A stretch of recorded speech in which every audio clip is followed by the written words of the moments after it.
E aí, pessoal, sejam bem-vindos ao primeiro seminário online de educação matemática inclusiva, aqui da Matemática Humanista. Eu sou o Carlos Matias e dou boas-vindas a todos os presentes. A querida professora Ana Cristina, que hoje vai conversar com a gente aqui, vai fazer a abertura desse evento tão importante aqui para a Matemática Humanista.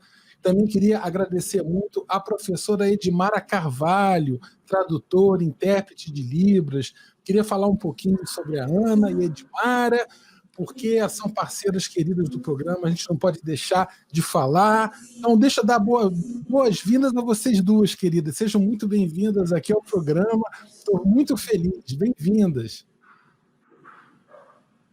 Então, vamos lá. Ó, a Ana Cristina, deixa eu falar da Ana, para o pessoal que não conhece, está aqui no chat, que não conhece a Ana. A Ana é lá da UFOP, lá da Universidade Federal de Ouro Preto, é mestre, doutora em educação, com área de concentração em educação matemática, é professora titular do Departamento de Educação Matemática da Federal de Ouro Preto.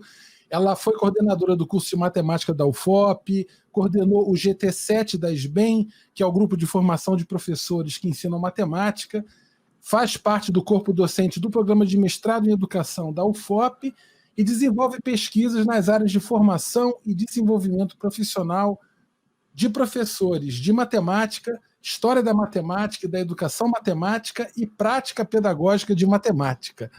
Ana, bem-vinda, querida. Antes de passar a palavra para a Ana, deixa eu só cumprimentar a Edmara. A Edmara que está fazendo essa tradução maravilhosa aí para a gente, ela é professora da Rede Pública de Minas Gerais, mestra em Gestão Integrada do Território pela Universidade do Vale do Rio Doce, graduada em Letras em Inglês pela Universidade Federal de Lavras e em Ciências de Licenciatura Plena em Matemática pela Universidade do Vale do Rio Doce. Especialista em matemática pela Universidade de Castelo Branco, em gestão escolar pela Universidade de Castelo Branco, em educação e inclusão, Libras, pela Faculdade de Educação da Lapa, ainda é professora das disciplinas de língua portuguesa e comunicação assistiva, Libras de comunicação assistida em Braille, da Faculdade Presidente Antônio Carlos, a Unipac, em Governador Valadares. Então, nossa, amor demais, bem-vindos a todos aqui do chat, pessoal que está, todo mundo aqui, mas deixa eu passar a palavra um pouco aí para a Ana, dar um alô para todo mundo que está, é o Brasil inteiro, Ana, você está com a bola toda, chegou já arrasando aqui hoje. Boa tarde a todos e a todas, para mim é uma honra e um privilégio estar com vocês aqui hoje.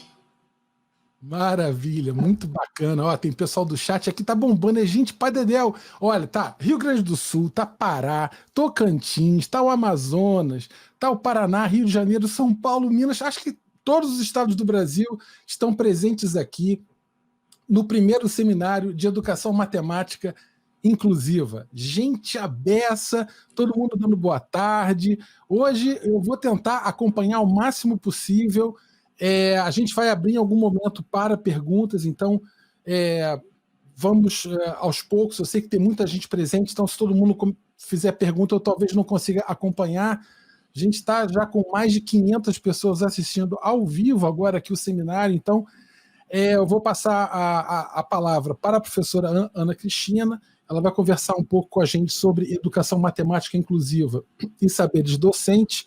Só queria dar uma pequena palavrinha sobre o seminário, sobre algumas questões técnicas, tá, que são importantes. Quais são as questões técnicas? A gente vai trabalhar assim, um entendimento de inclusão muito amplo. Se vocês olharem a programação do evento, por exemplo, vocês vão perceber que o que a gente está tratando de educação matemática inclusiva se dá em um sentido muito amplo. Acho que a professora Ana Cristina vai falar bastante sobre isso hoje também. E eu espero que todos vocês tenham muito bom proveito. O pessoal que está inscrito, quem não está inscrito, seja muito bem-vindo. Quem está formalmente inscrito no evento, se inscreveu no canal e lá também no site da Matemática Humanista. Né? Eu vou botar aqui os links direitinho, e aí os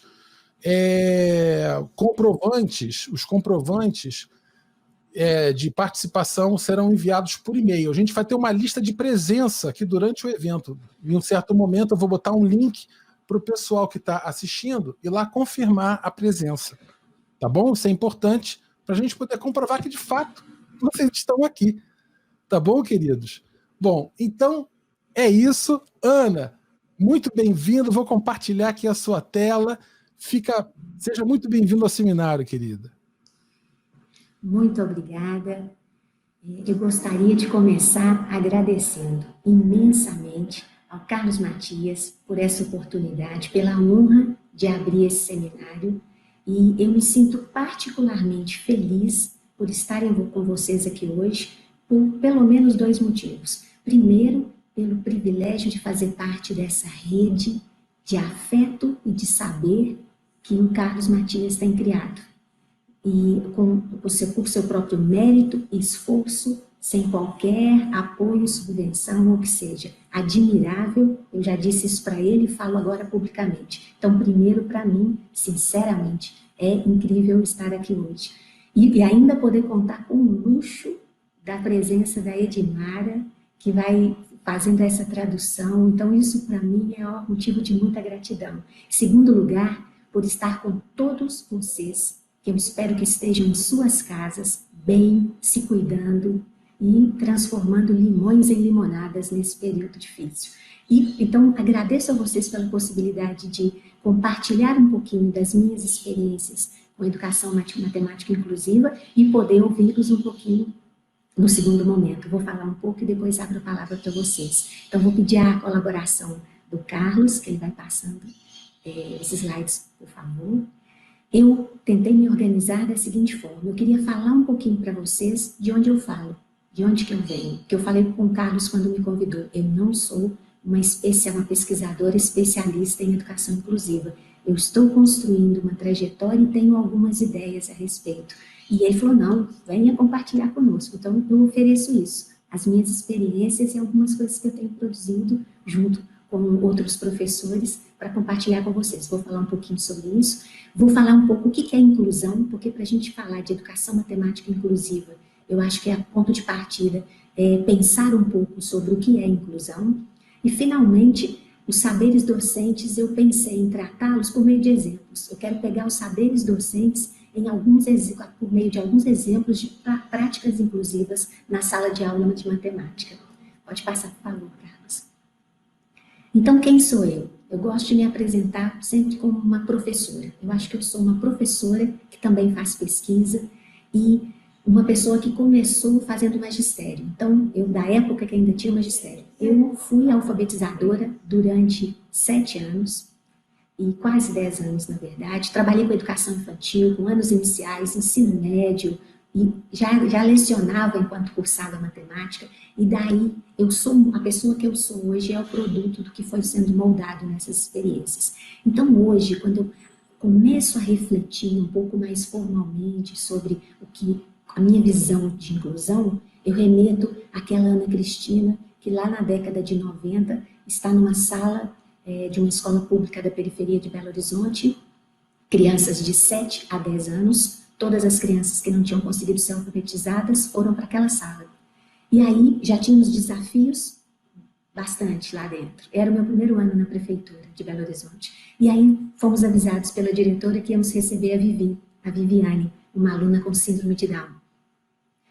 E eu tive a sorte de contar com boas pessoas que me ajudaram a formar a minha visão. A Viviane não chegou na sala num belo dia. Eu fui avisada com antecedência pela direção, que me orientou a conversar com meus alunos. Então, ali eu acho que começava a sementinha disso, de trazer. A Viviane foi incorporada ao grupo de alunos como uma mais. E a gente foi trabalhando, cada um com as suas diferenças e tudo. Naquele momento eu não estava pensando em inclusão, eu estava pensando só em acolher, abraçar e tentar apoiar aqueles alunos. Mas hoje eu vejo que eu tenho resquícios, que tem coisas que vieram dali. Então, desde minha experiência como professora da educação básica, como formadora de professores que ensinam matemática, porque eu creio que uma parte importante da visão teórica que eu vou desenvolvendo sobre educação matemática inclusiva tem a ver com o que eu vivo e venho vivendo nos últimos 17 anos na Universidade Federal de Ouro Preto como formadora de professores, indo para as escolas, acompanhando estágios e, paralelamente, como orientadora de projetos de pesquisa e desenvolvendo projetos de extensão paralelamente. Então, a partir disso, eu começo a perceber o seguinte, vocês vão ver depois nos exemplos de práticas, mas vou mencionar só rapidamente, eu começo a orientar, receber professores, porque o mestrado profissional em educação matemática, ele acolhe profissionais, os mestrandos são todos profissionais em exercício, e começo a receber orientandos que, Ana, eu preciso trabalhar com alunos com TDAH, eu quero entender melhor essa dinâmica, Ana, eu quero trabalhar com alunos cegos, alunos surdos, e eu comecei a aceitar esses desafios e pensar, vamos aprender juntos, vamos construir alguma coisa. Paralelamente, começo a ministrar disciplinas na graduação, para construir prática de projetos de ensino voltados para uma prática inclusiva e acompanhando estágios. E o que eu vou percebendo nesse contexto é, muitas vezes, era mais fácil criar um material, um recurso que permitisse ensinar matemática para um aluno cego, surdo, com TDAH, do que acompanhar meus alunos de estágio numa classe de alunos que todos ouviam, ninguém era cadeirante, todos ouviam, enxergavam, entre aspas, normais, mas não aprendiam, não se interessavam, não se envolviam, vindos de problemas incríveis em casa e tudo mais. E eu começava a perceber, era mais fácil orientar meus mestrandos e a gente construir junto propostas de ensino para os alunos com algum tipo de deficiência, do que orientar meus futuros professores para desenvolver práticas. E eu começo a ficar incomodada com aquilo. Pode passar, por favor. Então, de onde eu falo é de alguém que vive a inquietude de todas essas questões. E aí, eu começo a buscar um pouquinho compreender essa noção de inclusão. E tem algo que me mostra muito do que a gente reflete muito as vivências que esse país vem passando ao longo das décadas, que é a linguagem utilizada. Em vários momentos, foi utilizado o termo inválidos. Inválido é aquele que não tem valor. Incapacitado é aquele que não tem capacidade. E por aí vai. Nós podemos falar de minorados, impedidos, descapacitados, alunos excepcionais. E olha, eu não estou julgando quem usou essa linguagem. Ao longo do tempo foram tentando usar termos que fossem mais adequados, menos ofensivos, mas por trás das palavras tem todo um sentido. E aí o termo deficiente, ele aparece nessa emenda constitucional de 1969. E depois, pessoa portadora de deficiência. E a cada novo termo, várias críticas surgem e tudo.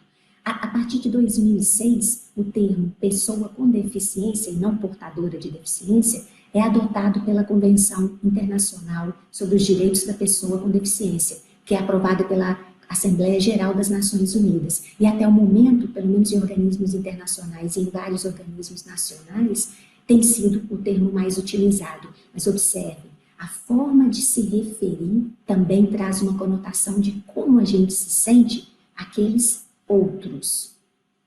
Pode passar, por favor, Carlos.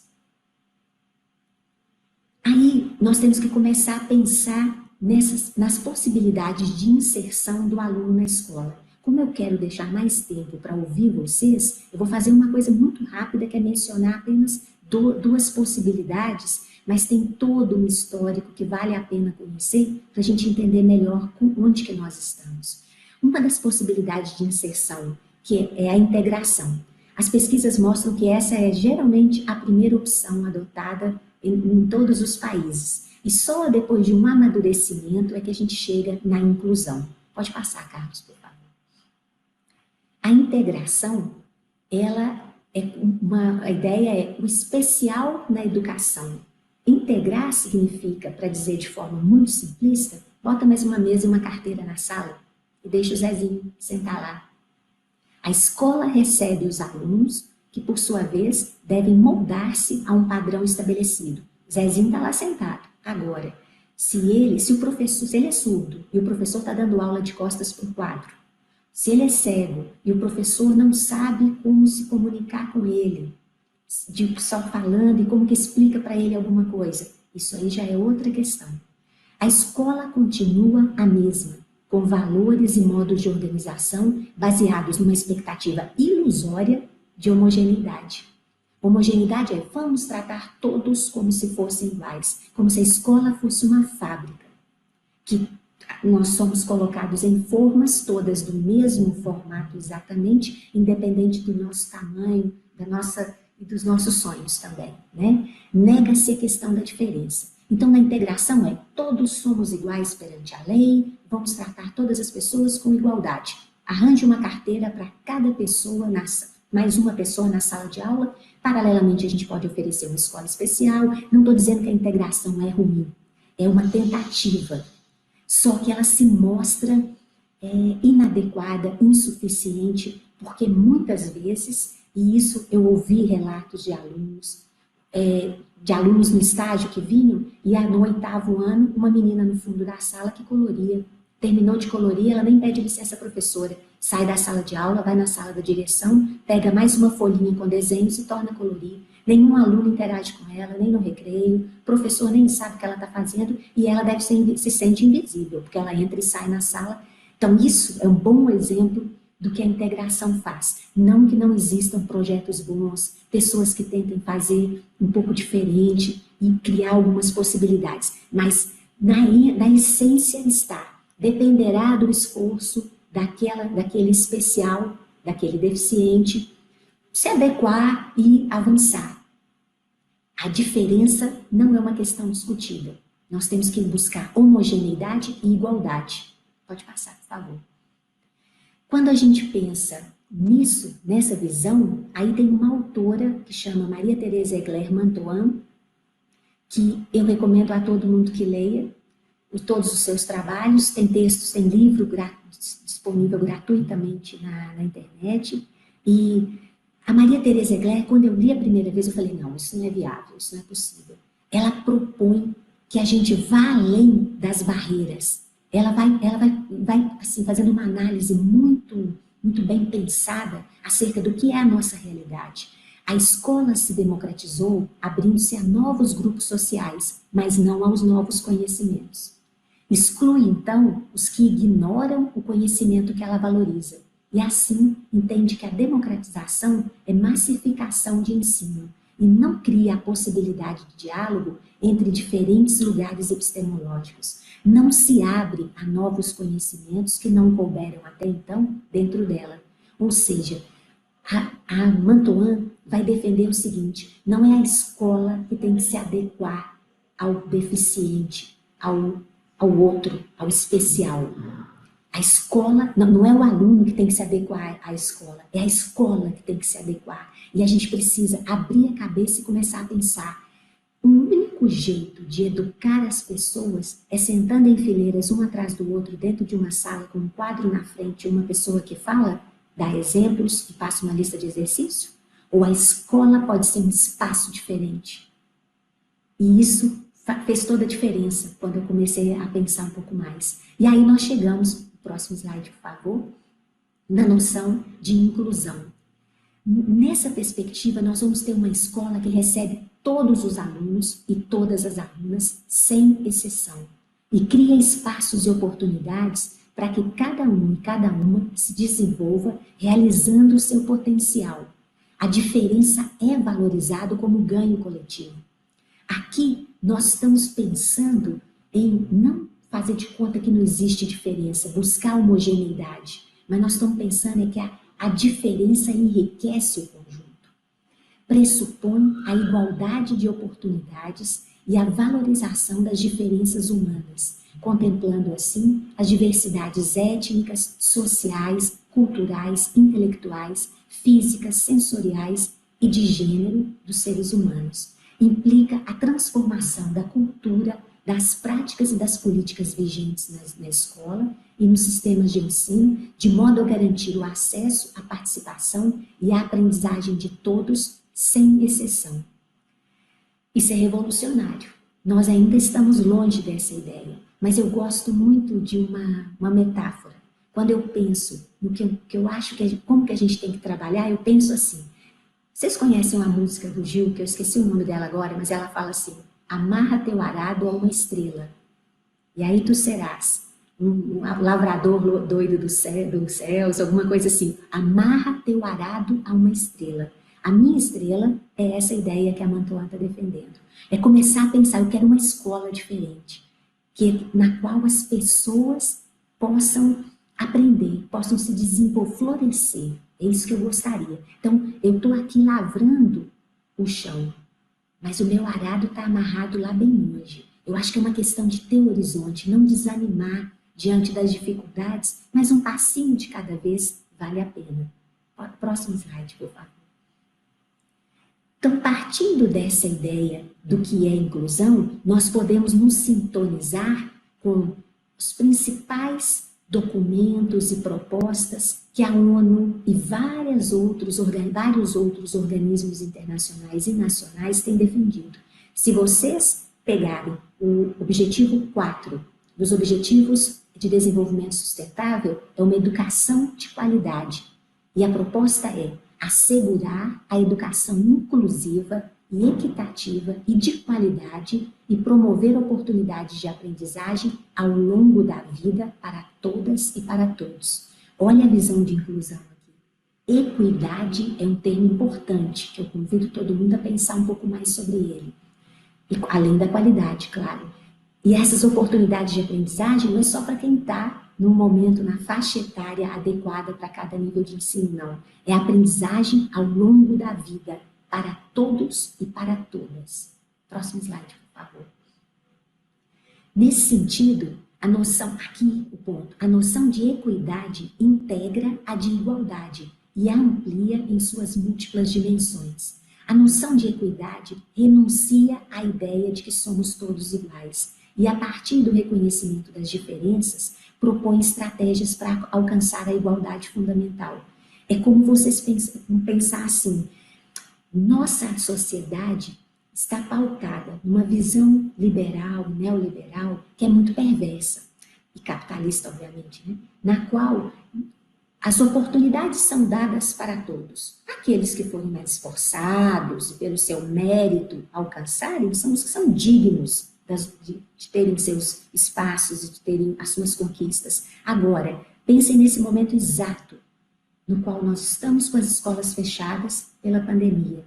Aquela pessoa que está numa região que não tem internet, ela está tendo as mesmas condições que a outra pessoa que mora num grande centro urbano, num bairro excelente, com uma vida bem tranquila, que não precisa trabalhar, fazer nada, e ele pode simplesmente se dedicar a estudar com os melhores recursos. Essas duas pessoas fazem parte da mesma sociedade, só que elas têm pontos de partida muito diferentes. Então não basta falar que são todos iguais diante da lei. Nós precisamos de equidade, de ter igualdade de oportunidades. Nós temos que pensar de onde parte cada um para propor condições justas de acesso a todos os bens, benefícios, recursos e conhecimento que a nossa sociedade tem.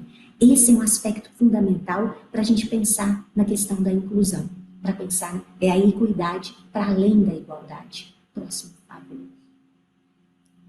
Nesse sentido, vocês já perceberam que eu não vou falar de uma educação matemática inclusiva, que é aquela que vai incluir cegos, surdos, portadores de alguma outra deficiência, ou transtorno e tudo mais. Eu penso que nesses também, mas eu acredito que se a gente não nega a diferença e reconhece que nós todos somos diferentes, temos as nossas particularidades e peculiaridades, no final nós precisamos acolher e incluir todos e todas.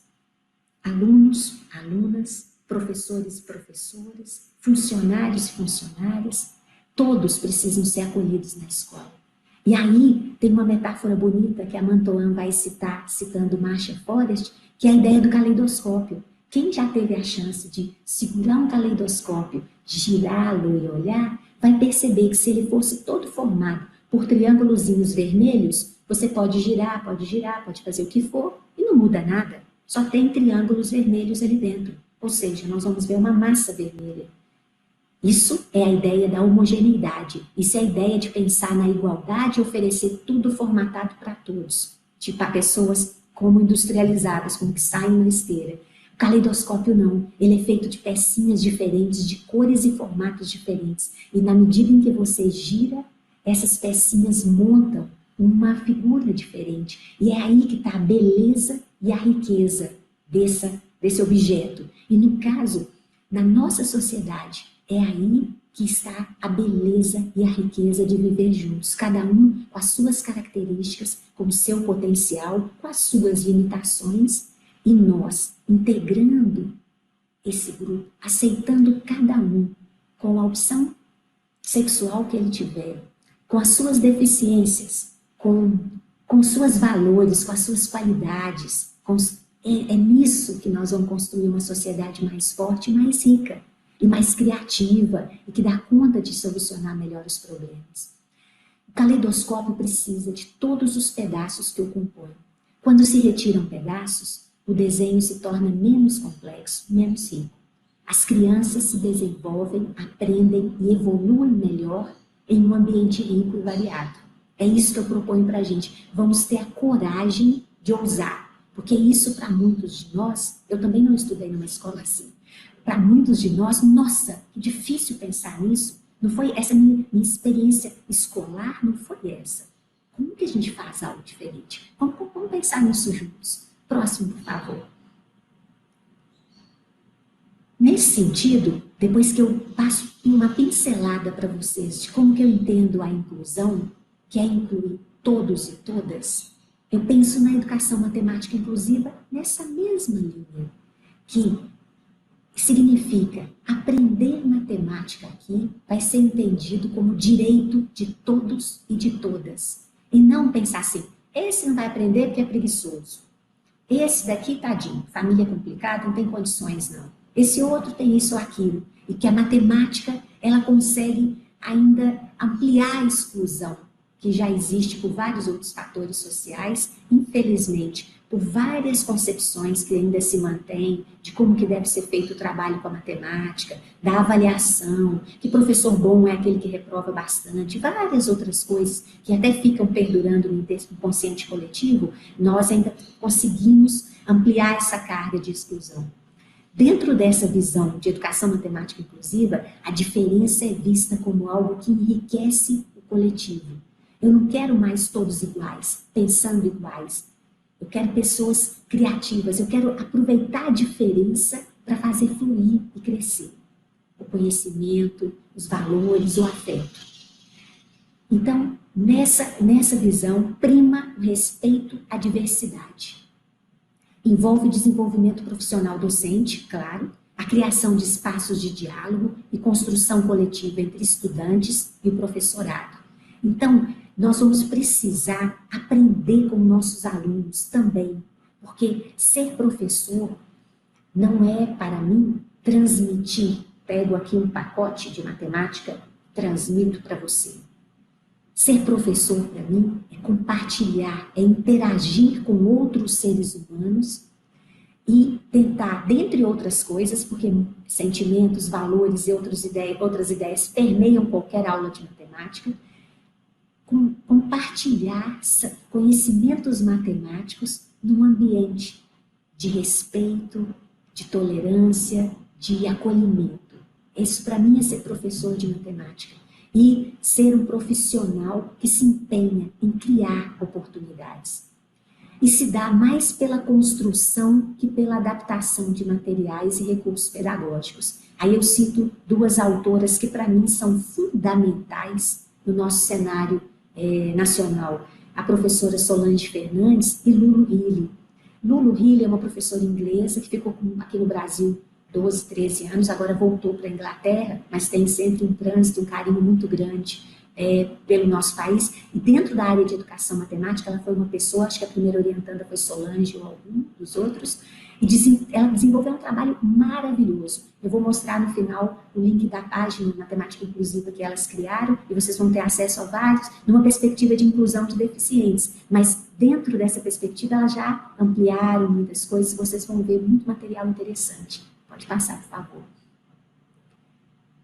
Então, nesse sentido, eu vou entender como Farah, Rio e Clark, que a educação matemática inclusiva requer acolher, valorizar e apoiar as diversas necessidades de aprendizagem de todos os estudantes nas salas de aula de matemática em geral. O acesso a um currículo de matemática rico está no coração da prática educacional inclusiva. Educação é direito de todos, contudo, as disparidades continuam a existir na natureza da educação matemática proporcionada. Então, nós precisamos avançar nesse sentido. Pode passar, por favor. Então, aqui nós vamos chegar nos saberes docentes. Nós vamos ter que pensar em quem é esse professor, quem é esse profissional. Então, a formação e o desenvolvimento profissional de professores de matemática em uma perspectiva inclusiva implica em construir saberes, mas também valores e atitudes. Isso envolve, dentre outras coisas, construir conhecimentos matemáticos específicos da docência em uma perspectiva inclusiva. Conhecimento matemático específico da docência, se a gente tivesse tempo, outro momento para falar sobre isso, seria interessante. Eu defendo, quem sou eu, baseado em muitos autores, que a gente precisa pensar sobre as matemáticas. A matemática do professor, a matemática que o professor precisa compreender e assimilar para ser capaz de construir suas aulas é diferente da matemática que o engenheiro necessita para realizar suas práticas, que é diferente da matemática que o matemático profissional necessita para desenvolver suas pesquisas. Contudo, na formação inicial, as aulas de matemática são basicamente compostas por disciplinas idênticas, muitas vezes, para todos esses cursos que eu estou falando. Mas as especificidades de cada um dos ambientes de trabalho são distintas e vão demandar saberes diferenciados. Então, eu deixo aqui uma ideia para vocês. Procurem saber um pouco mais sobre conhecimentos matemáticos para o ensino. E aqui nós precisamos construir conhecimentos matemáticos específicos da docência, mas em uma perspectiva inclusiva, procurando pensar em todos e todas que vão estar na sala, porque ensinar matemática é ensinar, ser professor de matemática, para mim, é ensinar matemática para alguém. Compreender o que é essa matemática é muito importante, mas compreender também quem é essa pessoa com quem eu estou trabalhando, quem são essas pessoas, é tão importante quanto. Outra coisa, eu acredito que é preciso pensar, sentir e acreditar na matemática como direito de todas e todos. Como direito e como possibilidade. Todos podem aprender, cada um no seu tempo, com suas condições, podem aprender matemática. Se perceber, e aí cada um, para mim também é importante que cada um se perceba como educador matemático, ciente de seu papel na sociedade e na construção de um mundo mais justo. Cada profissão tem seus atributos, seus deveres, suas responsabilidades. Nós temos, para mim, um compromisso social. Nós estamos nos pilares, nós fazemos parte de uns pilares da sociedade. Nós ajudamos a formar a sociedade, a formar todas as pessoas que vão construir. Então não tem jeito de desenvolver esse trabalho sem afeto e sem valores, sem pensar em que sociedade eu quero construir. E como meus atos e meu trabalho dentro de uma sala de aula vai ajudar, vai ser um grãozinho de areia nessa construção. Próximo, por favor.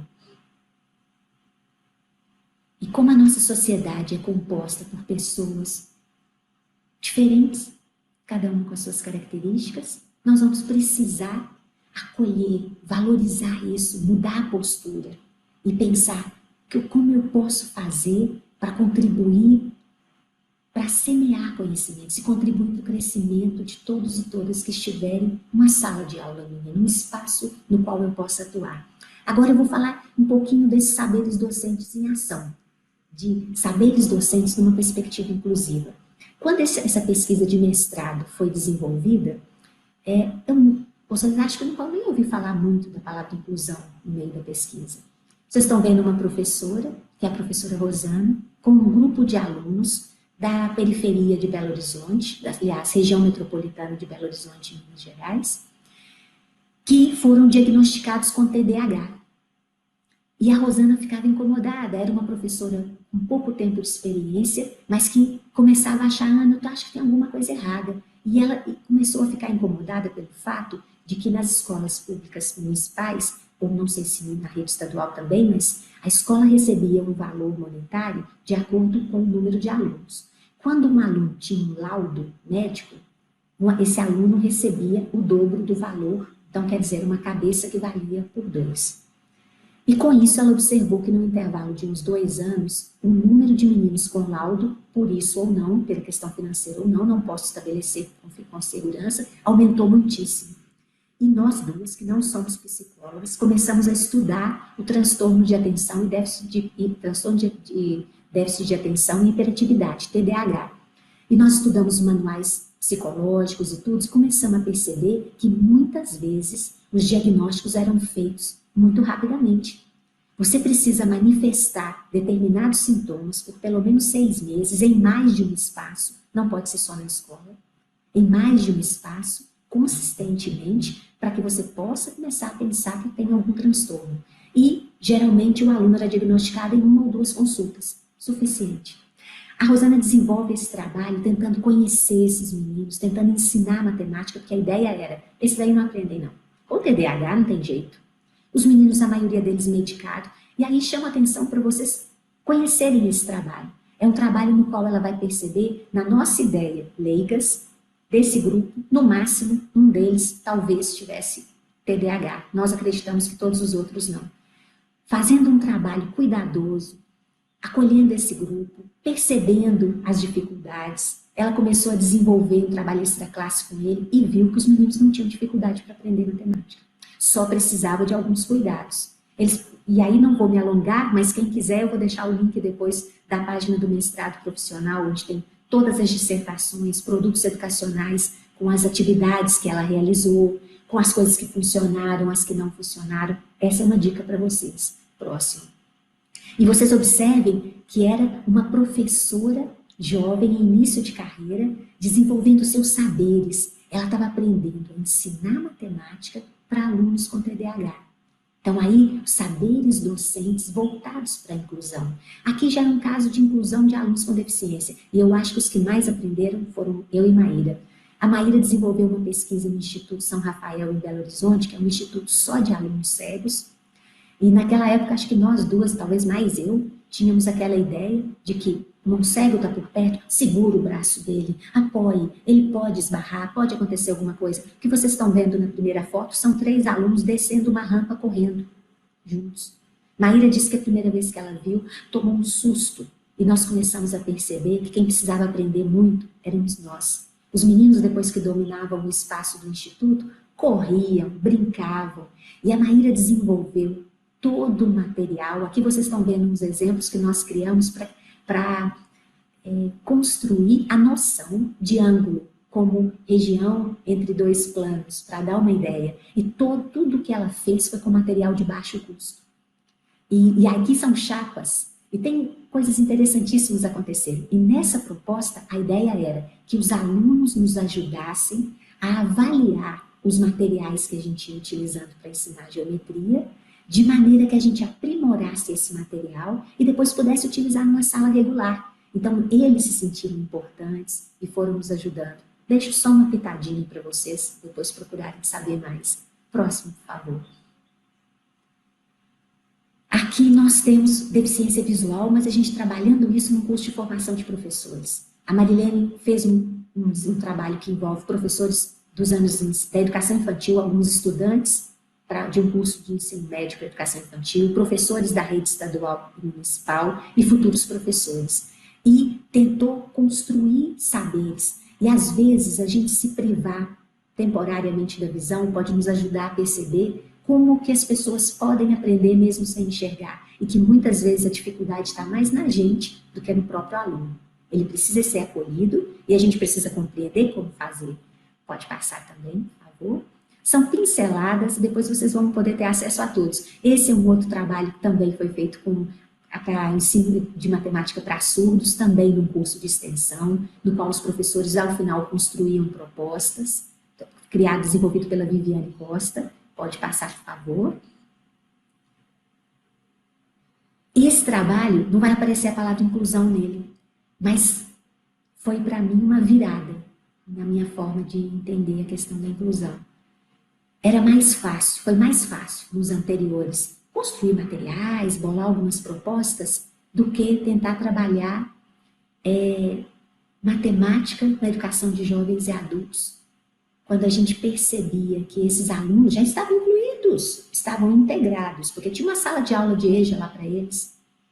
Só que se a gente não acolhesse afetivamente esse grupo e entendesse as suas dificuldades, as histórias que a gente ouvia iam se manter como as que nós ouvimos quando chegamos. Eu não tenho cabeça para isso, a mão fica até suando na hora da prova, e uma série de outras dificuldades. Eu não sou capaz, eu não dou conta. Esse material que a Carolina foi desenvolvendo, a Carolina foi trabalhar com crença de alta eficácia matemática, de começar a fortalecer a ideia por meio de tarefas matemáticas, bem pensadas, que devagarinho você começa a acertar e tudo.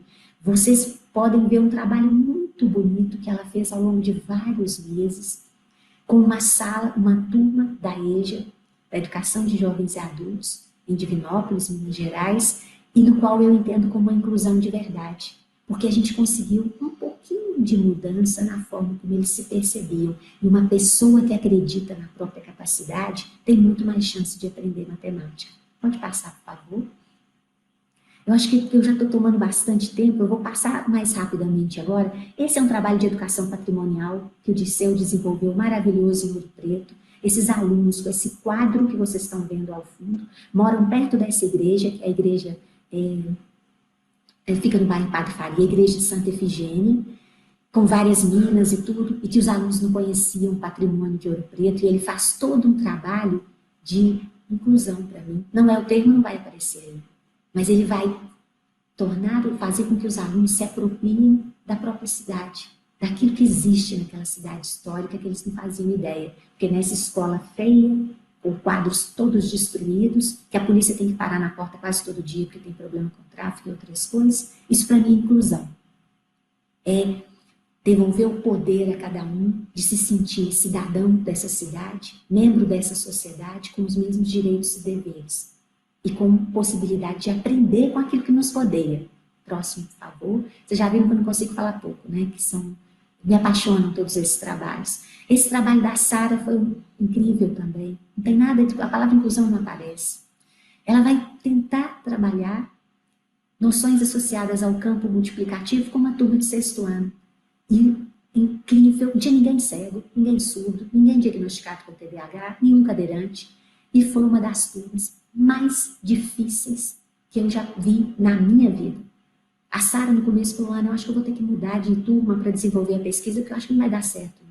E a gente começa a fazer 1000 experiências durante o trabalho para tentar manter. Aqui vocês estão vendo algumas fotos, que o primeiro trabalho que nós realizamos com os meninos foi produzir sabão caseiro, feito a partir de óleo de cozinha reaproveitado e tudo mais.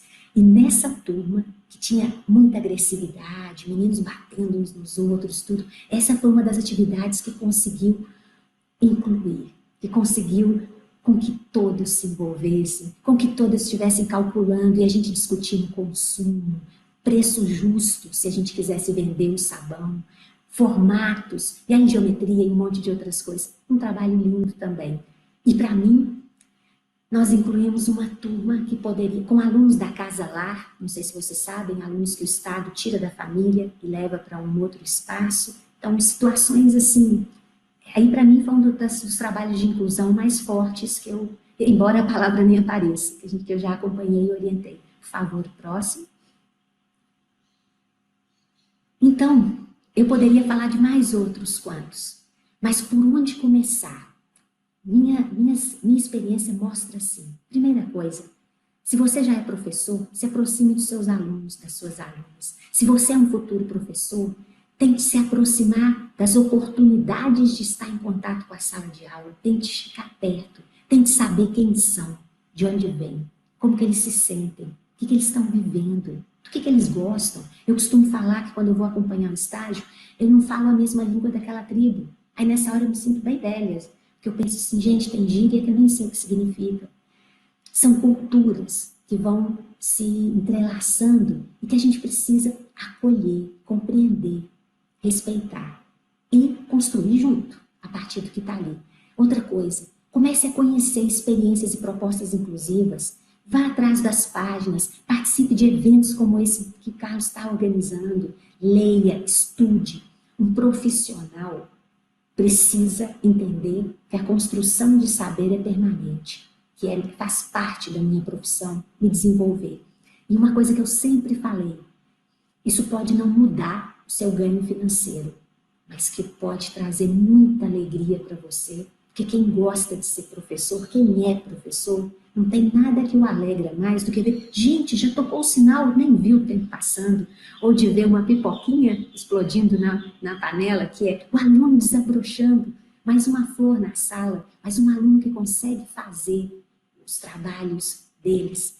E aí você fala, meu Deus, eu tenho uma parcela de contribuição nesse processo. Isso alegra a gente. Então, o que eu falo? Estude, procure caminhos, estabeleça parcerias. Não esqueça as universidades, não. Vai ter sempre um professor, uma professora aberto para te dar uma ideia, para conversar com você. Pode ser um ex-professor seu, onde você estudou ou está estudando, ou pode ser um de nós que está aqui.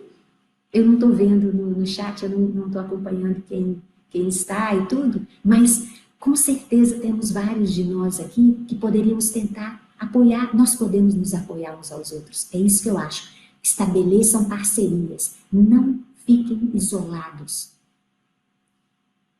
E criem, individual e coletivamente, tarefas. Outra coisa, um passo pequeno de cada vez, do tamanho das suas pernas. Não pense que você tem que mudar toda a sua forma de trabalhar de uma hora para outra. Para mim, passa por estudar, concentrar e fazer pequenas experiências. E começar a estabelecer uma parceria com os alunos, de corresponsabilidade. Eu sou professor e sou responsável por criar esse ambiente de aprendizagem. Vocês são os alunos, são responsáveis por participar desse ambiente, me dar retorno sobre o que eu estou falando, sobre o que eu estou fazendo, me dar ideias, e a gente junto é responsável por construir essa aprendizagem. Então, não se coloquem na posição de passivos, não. Alunos têm que começar, e aí a gente tem que começar a compartilhar um pouco mais. Pode passar, por favor. E aí, sei que eu já me estendi demais, e essa apresentação vai ficar disponível, então vocês vão ver algumas páginas interessantes. Tem um grupo de trabalho, o GT13, da SBEM, que é excelente, que trabalha com inclusão.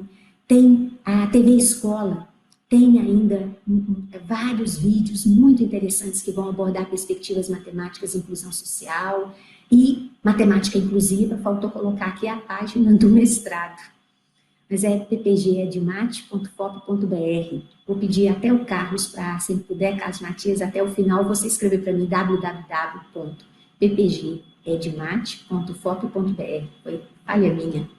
Pode passar, por favor.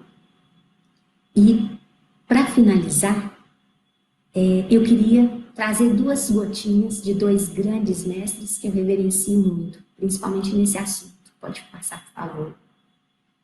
O primeiro deles é o Paulo Freire. Como não reverenciar esse mestre? Que tudo o que ele fez tem a ver com a inclusão. Tudo que ele quis foi tentar apoiar todos e todas a saírem, a avançarem, a se desenvolverem. A alegria não chega apenas no encontro do achado, mas faz parte do processo da busca. E ensinar e aprender não pode dar-se fora da procura, fora da boniteza e da alegria. Eu convido vocês a buscarem a beleza da nossa profissão. E essa beleza vem dessa procura, desse caminho que a gente vai construindo, que a gente vai aprendendo e vai vendo a beleza florescer. Não desanimem diante das dificuldades. Um passo de cada vez. Tropeçou, a gente levanta de novo. O próximo, por favor. E o segundo é o professor Ubiratã D'Ambrosio, que em muitos dos seus trabalhos mais recentes vem falando da educação para a paz. O que é educação para a paz, se não incluir todos e todas, respeitar, florescer junto? Trata-se de educar para a paz e a sobrevivência, baseadas na convivência entre diferentes, Esse é o nosso grande desafio. O papel da educação é evitar a recorrência do confronto e da violência. O que nós estamos vivendo hoje, gente? Gerados muitas vezes por tensões, antagonismos, desconfiança e medo. Educação é a chave para abrirmos a porta que nos conduz a uma realidade de paz. Pode passar, por favor? O que nós estamos vivendo hoje é um grande retrocesso, na minha visão, um grande retrocesso em vários sentidos, em termos políticos nesse país, que nos leva a uma postura mais intolerante, a desrespeito, ao diferente. Se ele não tem a mesma opção sexual que eu, ou aquela que é estabelecida por algum parâmetro religioso ou não, ele está errado e pode ser punido, pode ser agredido, pode ser insultado. Eu proponho que a gente faça o contrário. Onde existe escuridão, ela só dura enquanto o medo impede de acender um fósforo, enquanto o medo impede de acender uma vela. Vamos ser pequenas velas, vamos ser pequenos pontos de luz que vão iluminar. E nós vamos começar a iluminar, a espantar o que está escuro. E pode abrir, passar o próximo, por favor. E aí, nesse sentido, o que eu convido vocês é que sejamos como flores de lótus. Tem essa beleza toda e essa florescência, mas quando a gente olha as suas raízes, muitas vezes taia no lodo, na lama. Eu convido todo mundo, vamos em frente. Um beijo grande para cada um de vocês e estou aberta para te ouvir, para ouvi-los e ouvi-las. Maravilha! Olha, tá todo mundo emocionado aqui no chat, tá todo mundo amando o seminário, amou a Ana. Muito obrigado também, Edmara. Vou dar um refresco aí para vocês um pouquinho, para descansar um pouquinho. Eu vou divulgar um link. Antes de passar para as perguntas, eu também queria falar algumas coisas para o pessoal, mas tem o pessoal, assim, eu vou passar um link que é o link de chamada, o pessoal falar, tô presente, tá? É muito simples, é só colocar o mesmo e-mail da inscrição no evento, tá? E enviar. É tranquilo, eu vou botar agora o link aqui na tela, mas pedir para as pessoas permanecerem no evento e acalmá-las que esse link ele vai permanecer ainda válido, quer dizer, essa presença até às 18h30. Então nem precisa ir agora. Se quiser esperar o evento acabar, depois ir com calma, para não perder nenhum momento, mas já o pessoal está um pouco aflito, que é o link está aí, olha. Então, o pessoal que tiver inscrito no evento, que tiver inscrito no site da Matemática Humanista nesse evento, se inscreveu nesse evento, visita o site www.matematicahumanista.com.br/presente até às 18h30. Tá? Então nem precisa ir agora. Quem não quiser ir agora, tudo bem. Quem quiser ir agora, pode ir lá. Eu vou até botar aqui uma musiquinha para a gente passar um tempo, ficar ouvindo a musiquinha. Vou deixar a musiquinha baixinha aqui. Quem quiser beber uma água, agora é uma hora boa, mas eu já vou passar para algumas perguntas aí para a Ana. Tem muitas perguntas aqui sendo colocadas.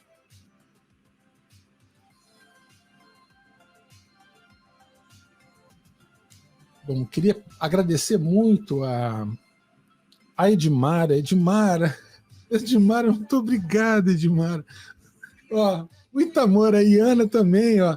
Esse aqui é um momento de amor profundo aqui na Matemática Humanista. Eu estou tão emocionado, tem um monte para falar. A Ana falou assim, ó, eu falo demais, então espera. Quando eu começar aqui, tem tanta coisa para falar, Ana. Tem também uma pergunta da Érica, ela fez várias vezes a pergunta que ela estava, porque é tanta gente falando que o negócio vai subindo assim, e aí ela colocava essa pergunta várias vezes, que é sobre a questão desse momento em especial da questão do ensino remoto, quer dizer, a questão da inclusão em um contexto de ensino remoto. Uhum. Então isso é uma coisa que é tensa, né? Porque na verdade há tantas inclusões, assim, exclusões distintas que se sobrepõem, né? exclusão digital, exclusão porque não se acha capaz, porque tem medo, exclusão porque teve um trauma e acha que nunca mais vai aprender isso, exclusão porque o professor não sabe o que fazer com o estudante que não enxerga, com o estudante que não ouve, né? E isso aí são coisas que eu fico muito tocado, porque eu vou assim contar uma história que tem muito a ver com essa experiência, Ana, que você falou, na turma de EJA. A turma de EJA. Pra você ter uma ideia, só para você ver. Toda a minha formação ela é em matemática pura, a formação formal. A formal foi matemática pura. Aí, olha só que coisa. Quando, em 1996, eu sou baterista, não sei se você sabe. Não. Eu sou músico, né? Eu sou músico. E aí eu tinha um trabalho de matemática e música, que era um jeito de tentar misturar e descrever ritmos matematicamente, usar algumas funções matemáticas para descrever ritmos. Aí, esse trabalho era uma forma matemática de descrever ritmos musicais. Aí, quando chegou em 99, esse trabalho ele ganhou um sentido contrário, que é, em vez de usar a matemática para descrever um ritmo, eu usei alguns ritmos e algumas atividades motoras para descrever padrões matemáticos, numéricos, usando som e atividade motora. Aí eu fui para o Instituto Benjamin Constant, aqui no Rio de Janeiro, que é uma escola de apoio ao deficiente visual. E fiquei 2 anos lá trabalhando com as turmas de alfabetização. Foram 2 anos trabalhando e assim, com nenhuma formação específica. Eu com medo, não é o estudante com medo, era eu com medo, eu sem saber o que fazer e com amor, com vontade, com desejo, com vontade de fazer acontecer. E essa experiência mudou a minha vida. Quer dizer, a matemática humanista, eu diria para você, Ana, que se ela existe é por causa desses meninos da alfabetização do Benjamin Constant, que me ensinaram horrores, sabe? Me ensinaram sobre relações de matemática, de pensamento matemático com o corpo, sabe? Com emoção, com corporeidade. É maravilhoso. Sim, Realmente que bacana. E a gente maravilhoso. aprende muito, né? Esse é o link, o pessoal que quiser, olha, pode assinar a lista de presença aí. Então, essa experiência me marcou muito, sabe? Então, eu fico sempre, assim, na verdade, a iniciativa de construir esse seminário, isso foi uma coisa que a gente conversei com a querida Edmara também antes, é entender a inclusão de uma maneira muito ampla, porque não tem a ver só com o autista, com o Down, com o cego, com o surdo, com o TDAH, não. Tem a ver com quem tem medo, tem a ver com quem foi, por vezes, a vida inteira ouviu que matemática não é para todo mundo e por algum motivo essa pessoa não se acha capaz, ou por medo. E aí você mostrou aqui uma fala do Biratã, a educação para a paz, e esse poder que a matemática tem de estar presente na vida de todos. Todos nós fazemos matemática. Todos nós vivemos matemática. Então, isso está presente em tomadas de decisão na nossa vida, na avaliação, na nossa vida, na nossa cidadania, nas escolhas que nós fazemos. Então, quando a gente se priva por medo de uma matemática, por achar que não é para todo mundo, que é muito difícil, etc., eu fico achando que as pessoas, por vezes, elas se excluem. Então, quer dizer, é um tipo diferente de quase que de cegueira, mas uma cegueira de si. Agora eu vou falar no Saramago aí, o ensaio sobre a cegueira, né? Sim, Saramago. Do Saramago. E eu falo assim, eu acho que a gente precisa se ver e acreditar em si. E isso que você falou sobre saberes docentes é incrível, essa coisa da matemática do matemático, né? A gente não pode entender que alguém faz matemática para ser um matemático, um cientista, mas por querer fazer coisas da vida, na plenitude que devem ser vividas, sabe? Então, isso é uma coisa muito importante. Aí é por esse entendimento de inclusão mais amplo que a gente fez esse seminário aqui na Matemática Humanista. É para todo mundo que está presente, é gratuito, é totalmente gratuito, pessoal, é aberto, é isso daí. Então, vocês vão receber esses certificados, eu espero que sejam úteis. E, informações importantes, antes de passar as perguntas para a Ana, rapidamente aqui, para o pessoal que está assistindo, primeiro, esse é o primeiro evento do seminário de Educação Matemática Inclusiva. A gente terá mais 10. Agora, quinta-feira tem outro, com a Gelsa Nisnik. A Gelsa vem falar. Uau! Esse boa. Vai ser. Deixa eu mostrar aqui, ó. Dá um mostrar aqui para o pessoal. Rapidinho, esse daqui, ó, dia 30, tira uma mira.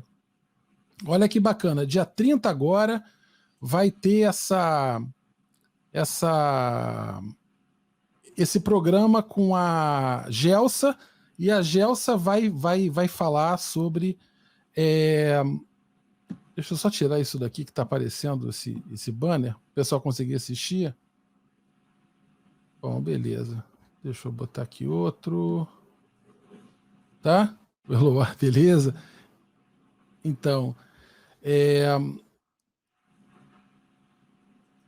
show de bola. Então, esse daqui é o nosso evento, que vai ser agora quinta-feira, e tem outros ainda. A gente vai receber um monte de gente, o pessoal não pode perder.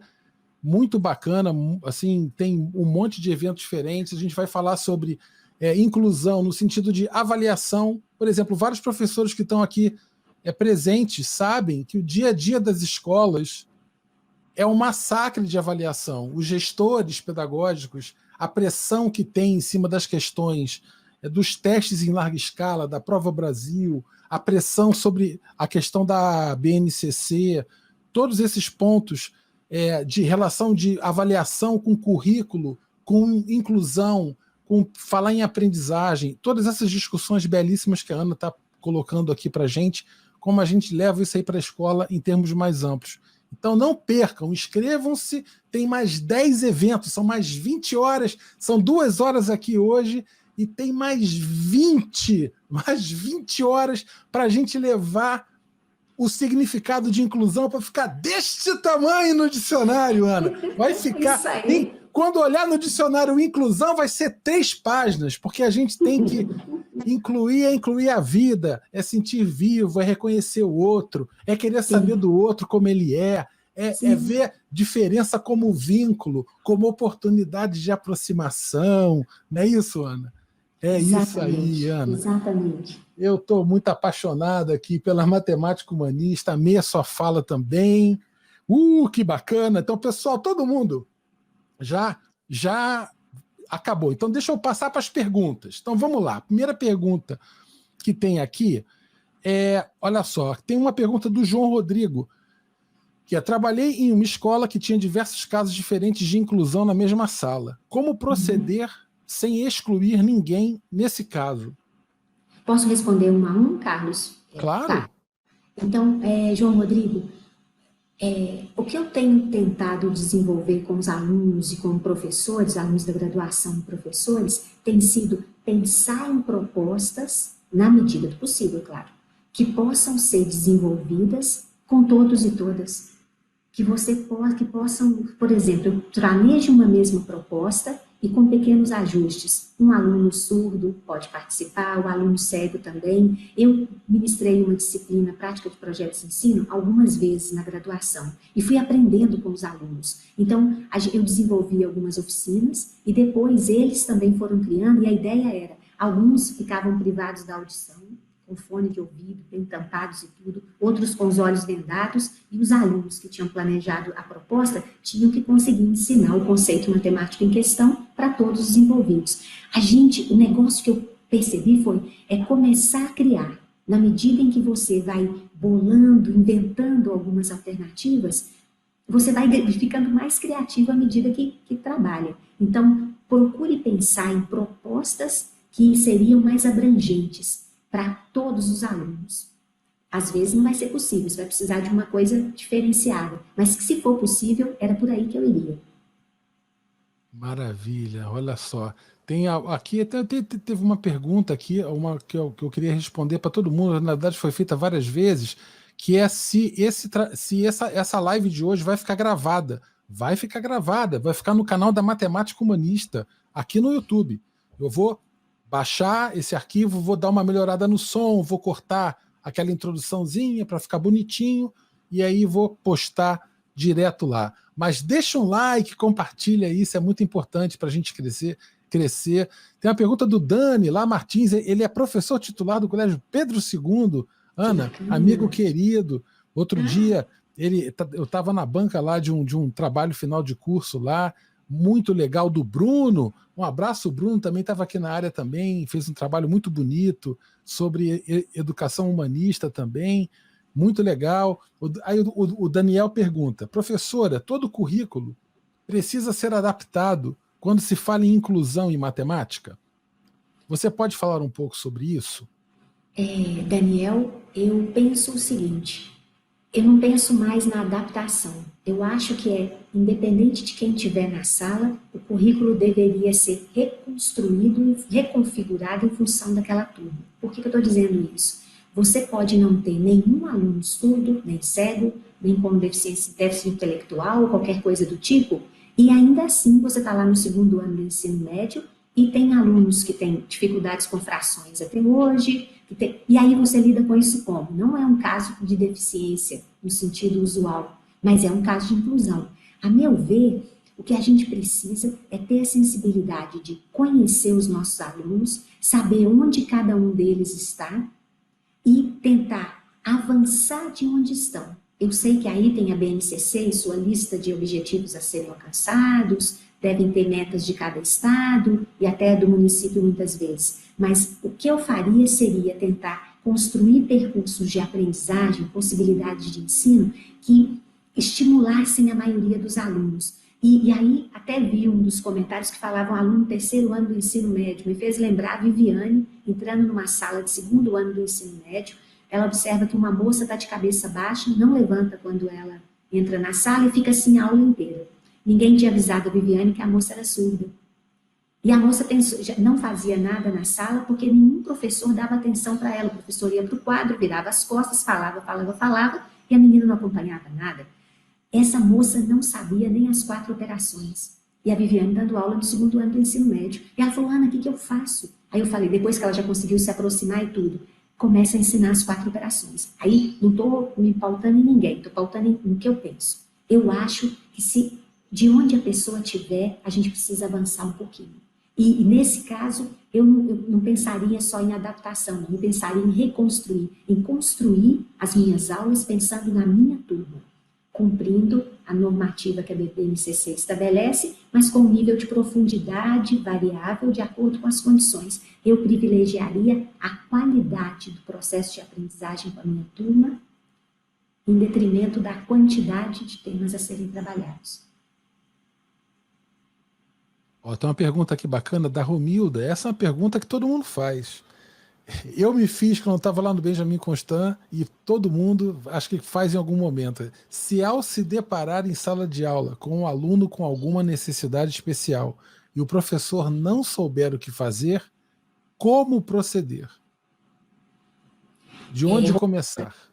Essa pergunta nós todos nos fazemos. Tem 1000 situações que eu não sei o que fazer, mas o que eu penso? Eu procuro pesquisar. Se já existe na internet, se eu acho alguém que já estudou sobre isso, se já desenvolveu um trabalho, ou então a gente vai pedir ajuda a outra pessoa. Por exemplo, em Mariana, eu acompanhei estágios na cidade de Mariana, do lado de Ouro Preto. E sempre me coloquei à disposição das coordenadoras, diretores, para vocês estão recebendo os alunos, eu me coloco pessoalmente à disposição para alguma coisa que tiver no meu alcance. Recebi uma desse tipo que você está falando. me mandaram uma demanda. O aluno está chegando no 9º ano do ensino médio, é cego, nós conseguimos fazer com que ele avançasse em vários campos da matemática, mas tratamento da informação não foi desenvolvido nada. Como que eu faço? Eu não fazia nem ideia. Na época eu era tutora do PET, matemática na UFOP, falei, gente, nós temos que fazer alguma coisa. Então nós começamos a pesquisar, estudar, inventar, criamos um sistema, tipo um flanelógrafo, que a maioria aqui nem deve saber o que é, mas nós criamos um sistema com feltro e adesivos para criar eixos, criamos um plano cartesiano, enfim. O que eu faria se eu fosse você era buscar ajuda. Não fica sozinha com a sua dúvida, não. Busca ajuda na literatura, nas páginas da internet e nos amigos, nos colegas, nos professores da sua universidade, na gente, né, Carlos? Se a gente não souber, bate na próxima porta. Então, torne a sua dificuldade coletiva. Compartilhe com outras pessoas e sempre vai ter alguém que dá uma mão. Maravilha, maravilha. Eu queria aqui compartilhar uma informação muito importante, Ana. Olha só que legal. Eu recebi hoje um e-mail lá da Mônica, lá do GT13, lá da SBEM, justamente do grupo de Educação Matemática Inclusiva, e ela me pediu para divulgar aqui na Matemática Humanista, primeira vez que a gente está divulgando aqui, muito bacana, essa iniciativa da SBEM, que é o 2º Encontro Nacional de Educação Matemática. Está passando lá embaixo um link, que é o ENEMI, é o Encontro Nacional de Educação Matemática Inclusiva. Então, nesse site que está aí, https://duit.com.br/IINMI, vou deixar passando um pouquinho aí, tem informação com inscrição, com as coisas lá todas, para o pessoal que tiver interessado em participar. Vai ser mais para frente um pouquinho no ano, mas já tem inscrição para trabalho e tudo mais. Tá legal? Bom, aqui na Matemática Humanista, o seminário de Educação Matemática Inclusiva começa hoje, vai passar por agosto inteiro e setembro inteiro. Então são 2 meses aí compartilhando esse amor louco, e em outubro tem novidades. A Matemática Humanista fez um convênio, convênio, não é um convênio, é um pacto de amor com a Etnomatemáticas Brasis, que é um grupo forte de estudo em etnomatemática, e a gente vai fazer um evento em parceria. O Etnomatemáticas Brasis, lá o Milton e o Daniel, lá, Ana, lá são feras, estarão com a gente aí da UFOP também. A gente vai fazer um evento muito legal, que é o Vem Humanistas, é um Virtual Etnomatemáticas Humanistas, vai ser com os 2 canais do Vem Brasil, com a Matemática Humanista, vai ter uma palestra em um canal, com roda de debate em outro, e isso tudo sempre gratuito. Não tem nem inscrição, queridos, e tudo com comprovante. A gente levou um tempo... isso é uma coisa que eu queria falar aqui, Ana, olha só que bacana. Pessoal que normalmente tem evento assim, e comprovante é uma coisa que os estudantes estão correndo atrás, por vezes, e tudo mais, de horas e tal, e há algumas empresas que fazem isso. Eles têm todo um sistema de cadastro, você usa essa empresa, e a pessoa, e quem organiza o evento usa essa empresa, é um serviço gratuito de cadastro, e as pessoas se cadastram lá e tudo mais. No entanto, algumas dessas empresas, por vezes, elas vendem os dados dos usuários, assim como mala direta, porque é um mapeamento de várias pessoas por gosto, né? A pessoa se inscreveu no seminário disso, aí tem o e-mail, tem os dados todos, né? Então, e aí eu vinha resistindo, que eu não queria usar esse serviço, porque eu não queria expor a comunidade da Matemática Humanista a um mapeamento de cadastro, e aí depois as pessoas se inscrevem em um evento da Matemática Humanista e vão ficar recebendo ligação de venda de coisa pro resto da vida. Então, aí eu consegui, dentro do site da Matemática Humanista, só com coisas gratuitas, a gente conseguiu desenvolver um sistema de inscrição. Então, ninguém vai receber nada. Excelente! É tudo automático, graças a Deus. Tem muito bacana aqui, o André Soares está colocando aqui o seguinte, deixa eu passar aqui, dar uma olhadinha. Eu fiz matemática para superar todos os desafios do dia a dia. E aí descobri um mundo super legal e humano. Quero fazer um mestrado em matemática inclusiva. Olha que bacana. Como é que é? Excelente, André, muito bem. E eu acho bacana, Ana, sabe que essas experiências que a gente vive como professor, às vezes elas são tão fortes que geram inflexões na nossa trajetória. A gente muda de direção. Isso é maravilhoso. Então, teve uma professora que perguntou o que fazer quando a gente recebe um estudante, a gente não sabe o que fazer, né? Aí eu falei, mergulhar de cabeça, foi o que eu fiz, assim, mergulhar de cabeça. É querer aprender com ele, ver qual é, e tentar entender como ele é. Isso tem um tipo, uma coisa que você estava falando da equidade, eu estava doido, quase entrei no meio da tua fala, quase botei minha cara lá e falei, Ana, deixa eu falar uma coisa aqui. Eu queria te falar naquela hora que você falou de equidade. Você estava pontuando uma diferença entre igualdade e equidade. Isso é uma coisa muito, muito, muito importante, né? E eu acho que a gente, nós, no nosso dia a dia, os professores, muitas vezes, isso é na universidade, é na escola, a gente fala, os nossos alunos são assim, os meus alunos são assim, eles fazem isso, eles são assim, os meus estudantes são assim. E a gente trata o estudante como um ser absolutamente genérico. A gente fala estudante como se todos fossem iguais, por vezes.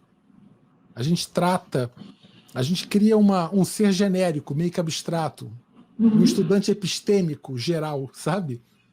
E quando, na verdade, a gente tem que entender, no olhar da equidade, quer dizer que embutido nesse substantivo estudantes está a singularidade, né? Está a heterogeneidade que é inerente à humanidade de cada um.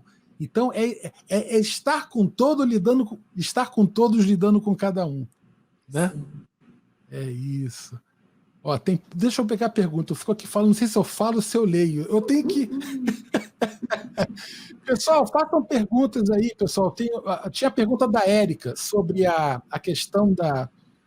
Ó, o Rodrigo Pinheiro que tinha falado com você, que tinha estudado com você. Sim, Rodrigo é um mestre. E agora fazendo um doutorado na UFMG, mas o Rodrigo é um mestre no outro sentido. Ele é um professor de matemática que dá aula em Libras. Então, e fez a sua pesquisa nesse âmbito. Então, o Rodrigo é um mestre e doutorando, mas incrível, assim, é para tirar o chapéu para ele mesmo. E ele está falando sobre superdotação. Excelente, Rodrigo.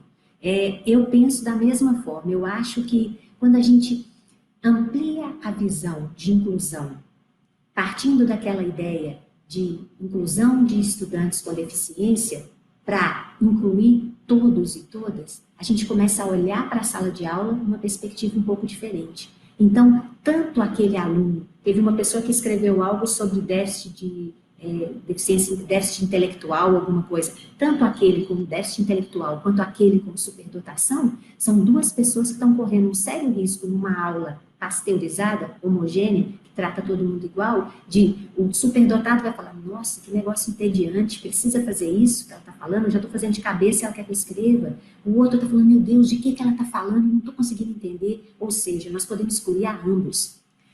A sala de aula precisa ser repensada. E aí, os pilares básicos para mim são: não acredite na homogeneidade. A diferença existe, nós somos diferentes todos. Na medida em que a gente aceita isso e não entende a diferença como algo ruim, eu começo a olhar para a sala de aula como, vamos ver o que tem de diferente e como valorizar. Falando assim é fácil, mas uma saída que eu considero interessante é pensar em termos de projetos. Projetos de ensino é uma sacada que permite esse que tiver com mais dificuldade, ele pode fazer a parte visual do projeto e bolar algo bem bonito e tudo mais. O outro pode, e assim, todos juntos, você tentando construir projetos que são do interesse dos alunos, você vai construir conhecimento matemático, você vai desenvolver trabalho em parceria, vai criar um pouco de senso de grupo. naquele conjunto de pessoas. É um pouco por aí, não posso me alongar demais para a gente responder outras pessoas, mas eu deixo essa pista. Comecem a pensar no trabalho por projetos. Ele permite, eu vi isso passar em vários outros que a gente está desenvolvendo, a ideia de fazer o sabão, por exemplo, e não estou falando que todas as aulas vão ser dedicadas a isso, mas incluir momentos em que as atividades não são só aquelas rotineiras. Aí você está trabalhando com quem é superdotado e com todos os outros também. Uma coisa legal, sabe, Ana, que você está falando sobre essa história do projeto. O Bruno Melgaço é um professor que colocou aqui ele falou sobre a BNCC. E a BNCC ela é um documento curioso que tem, de um lado, assim, no início, na parte das competências gerais, tem toda uma preocupação com a questão cultural, a cultura digital, cidadania, o autocuidado. Então, são muitas coisas muito interessantes, muito para frente, assim, mas quando você avança no documento, você começa a olhar aquelas listas de coisas muito coladas ao conteúdo, a questão das habilidades, que já tem um outro propósito. Eu queria me ater à primeira parte. Essa coisa do projeto eu acho incrível, porque ela é um ponto que perpassa a inclusão e justamente conectando as duas dimensões da base. Quando eu falo as duas dimensões, é esse início que eu falei e o fim. Porque, veja, tá bom. Por exemplo, você vai em algum momento falar sobre tratar com unidades de medida, você vai tratar com coisas assim, então você vai falar do conteúdo matemático, mas você está trabalhando em um grupo que compartilha um objetivo, que se organiza, um conversa com o outro, que dá uma sugestão, que critica. Então, nesse sentido, a gente, muito mais do que o conteúdo matemático em si, você está criando uma experiência que inclui a questão da crítica, de ouvir uma crítica, de fazer uma crítica educadamente, de pensar sobre o problema, de se organizar diante de um problema, e que são coisas fundamentais que muitas pessoas se excluem da matemática porque não se permitem se colocar diante de um problema de peito aberto, tipo, eu quero te entender, filho, sabe? Tem gente que não chega diante de um problema matemático com o peito aberto, querendo entender como ele funciona, querendo falar com o outro. E entra assim, ai, gente, vou ficar quietinho no meu canto, e fica quietinha no canto. Então, eu acho que essa coisa do projeto ela é naturalmente transdisciplinar, porque não está enclausurado, engaiolada na matemática, não está. E você passa por outros pontos importantes, inclui a escola, o entorno da escola, a cultura. Então, há várias inclusões aí. A inclusão de relação, pelo menos, uma relação tolerável com a matemática, talvez se reconciliar, eu diria, com a matemática, e estar com o outro e se incluir culturalmente na questão do próprio cotidiano. Assim, eu acho isso daí são coisas muito legais, muito bacanas mesmo. Eu tô muito... Isso aí que você falou é demais. Isso aí que você falou é demais. Carlos, vou fazer uma parte em sua fala. Claro. Eu acho que a gente precisa ter, não achar que a gente sabe o que o aluno pensa e sente. Porque eu vejo isso, que nós professores temos isso muito forte. Há uns anos atrás, uma aluna fez uma pesquisa com todos os estudantes, escolas públicas e privadas de Ouro Preto, todos. Quase 600 alunos estavam presentes e responderam um formulário sobre a matemática. Aí, até pergunto para vocês todos que estão aí acompanhando. Nós tabulamos. Quantos alunos vocês acham que de um universo de quase, vou arredondar para 600, declararam que a matemática era uma das 3 disciplinas preferidas? Carlos, o que você acha? Quantos você acha por cento que você acha que responderam, colocaram nessa categoria? 30%. Nos cursos de extensão, eu perguntava isso para os professores presentes, ninguém arriscou mais de 25%. Aí a resposta que eu te dou é 70%. Que beleza. 70% dos alunos que responderam aquele questionário afirmavam que eles gostavam da matemática. O que eles não gostavam era de professor que grita, de aula chata, de não sei o quê, tá, tá, tá. E aí vem o outro lado. Agora, isso aí, a gente já entrando na sala falando, ninguém aqui gosta de matemática, ninguém sabe nada, todos vão ter dificuldade. Se eu já entrar com essas ideias, eu já excluiu todo mundo de cara. Eu sou humana. Então, as ideias que eu tiver, aquilo que eu concebo como a realidade, vai nortear minhas ações, isso é normal. Então, a gente precisa tomar cuidado e pensar assim, nós não sabemos, não podemos afirmar com certeza o que os meninos pensam. E era um questionário anônimo, quer dizer, cada um podia ter falado, ela não era professora. O que quisesse. Teve uma série de questões que davam para a gente uma noção de que foi fiel. Então, quer dizer, cuidado, a gente não sabe sempre o que o outro está pensando e sentindo. E para acolher, eu preciso conhecer. Sim, maravilha. O Eric faz a pergunta interessante aqui. Voltar com as aulas de forma remota, dando apenas um chip para aqueles que não têm acesso, é inclusão? Ouço muito dizer, a maioria tem acesso, devemos incluí-los também dando aulas. O que acham? Na minha visão, só dar um chip não é inclusão. Eu posso ter um chip e lá na minha casa eu não pego o sinal. Eu tenho um chip, mas a internet aqui não me permite estar usando esse aplicativo que a gente está usando aqui agora, não me permite fazer mais do que receber uma mensagem no WhatsApp, por exemplo. Então, para mim, isso não é inclusão. Por outro lado, várias pessoas, se eu vi que comentaram a questão do remoto é algo que preocupa as pessoas, o que eu penso? É muito complicado, porque é um momento que está agravando as desigualdades que já existem no Brasil.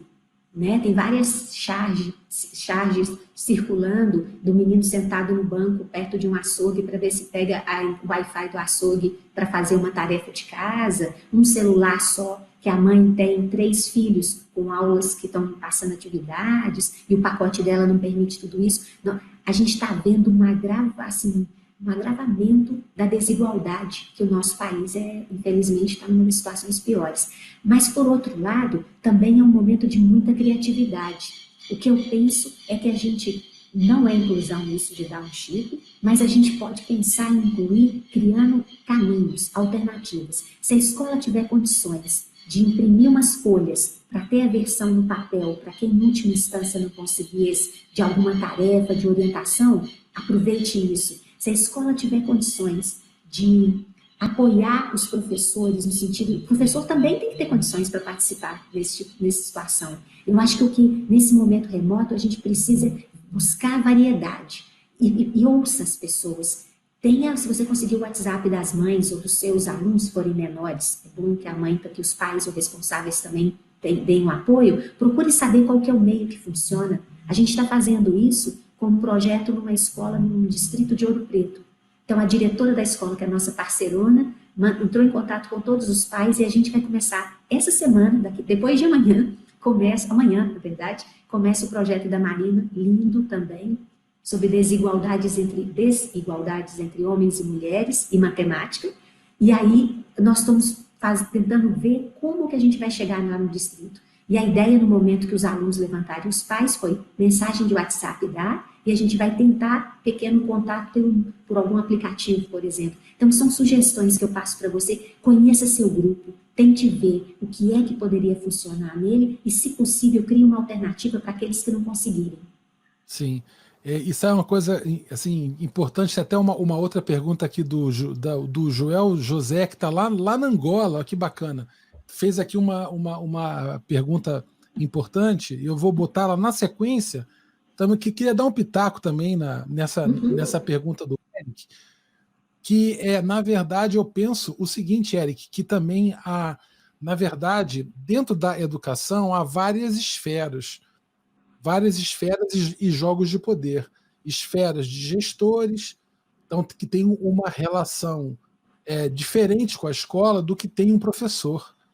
São relações diferentes, são focos diferentes, por vezes são valores diferentes, e dentro desses jogos de poder, nem sempre esses jogos de poder estão juntos, compartilham objetivos.